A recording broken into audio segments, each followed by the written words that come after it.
Ndasubiye kuramutsa ndabahe nikaze mwese mudukurikira ku rubuga rwa televiziyo Renaissance rindi sango y'amakuru mu Kirundi ariko mu nkundira amakuru tuyatangurire mu ncamake aza kuba ayagize ngo biragoye kwizera imigwi y'igihugu ijejwe amatora mu ntara kuravye ubwigenge boba bafise.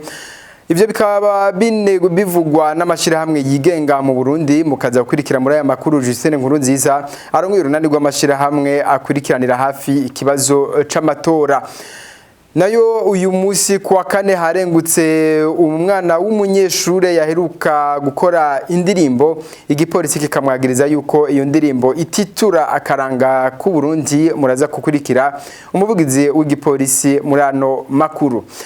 Kuri uyu wa gatatu niho herekanwa abantu 25 bafatiwe mu gihugu ca Kongo bagirizwa guhungabanya umutekano w'akarere bakaba barengutse imbere y'ubutungane bw'u Rwanda bakaba bagirizwa kuba bari mu migwi yigwanya leta y'u Rwanda yegukira uwahoze mu gisirikare c'u Rwanda Kayumba Nyamwasa mukanya Nido.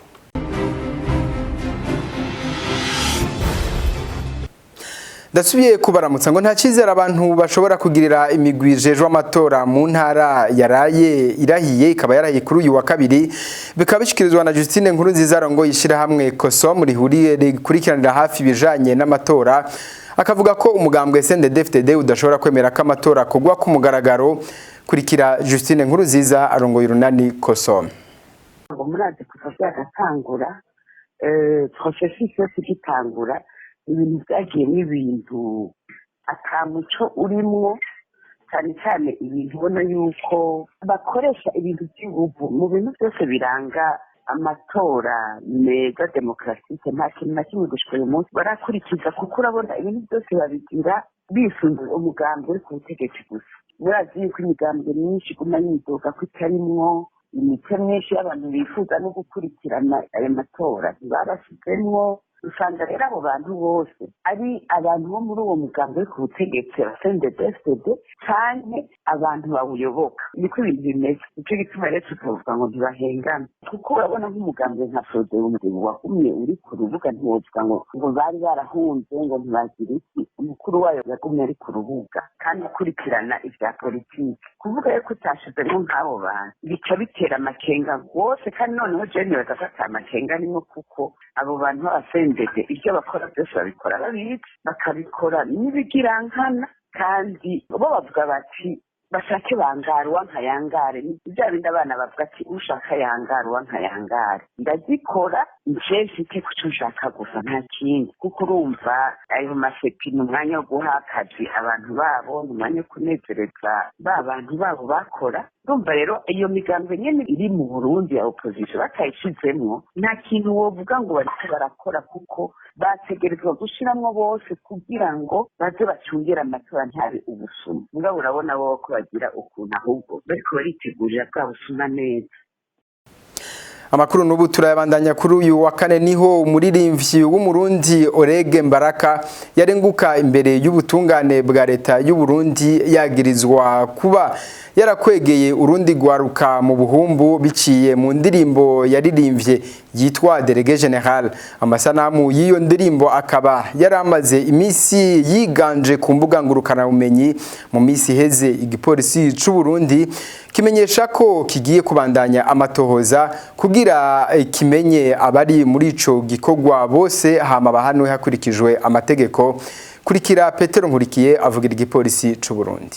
Harimwo abanyeshure abiga kuri ishure bita Ecotec, abiga ku ishure bita ETS Carama, abiga kuri lycée municipale yo mu Kinama, ishure bita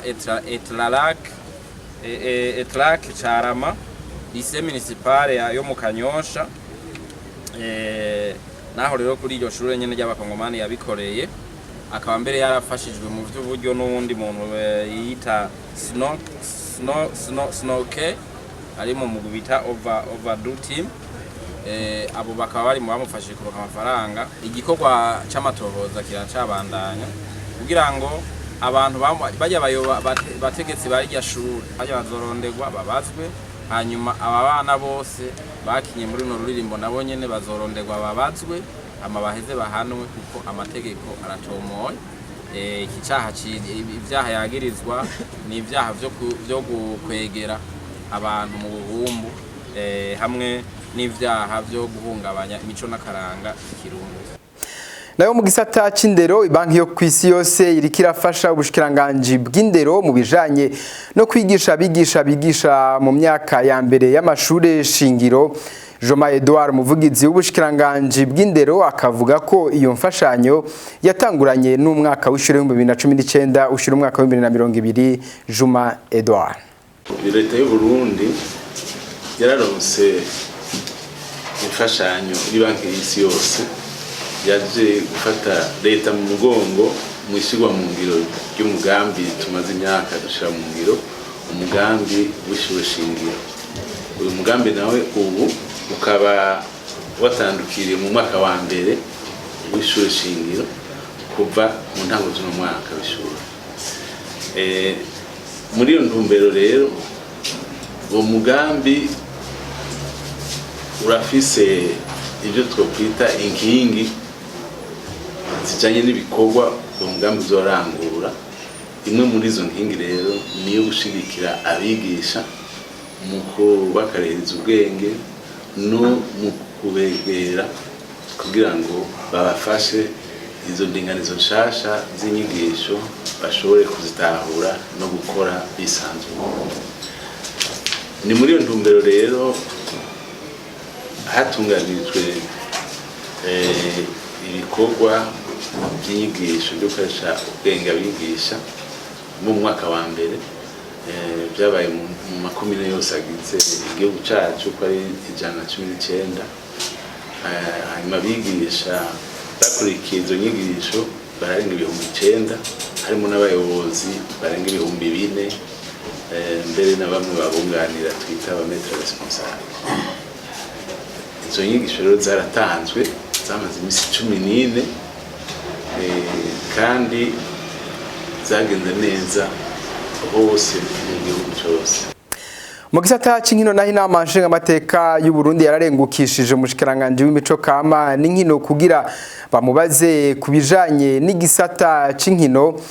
Perate niyo nkuru akaba ari warongoye ubushikiranganje bw'ugwaruka n'inkino bakaba baganiriye kubijanye n'ingene ico gisata kiriko kiratunganywa bushasha. Ivyo bikaba vyavuzwe n'uwo mushikiranganje igihe yari karishura ku bibazo by'abashingamateka hari kuri uyu wa gatatu. Ubushikiranganje bwose buri muri leta burya bugize umubiri umwe kandi burakorana.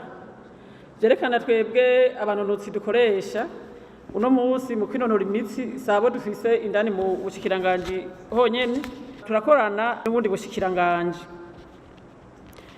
Rero mu bushikiranganje bw'indero ngira muraza gusanga mwabonye no muri tegeko ko bwagiye buragaruka cyane ubushikiranganje bw'indero, ubushikiranganje bunyuranye.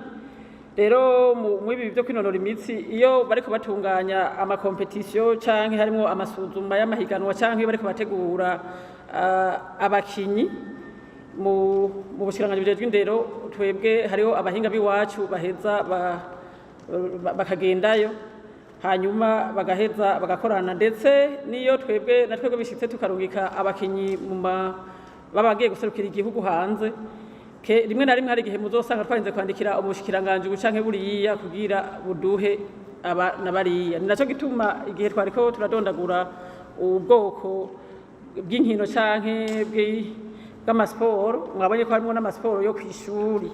Rero abo turaheza tugakorana kucerekeye naho ikibazo kuvyerekeye ama infrastructure et équipement sportif.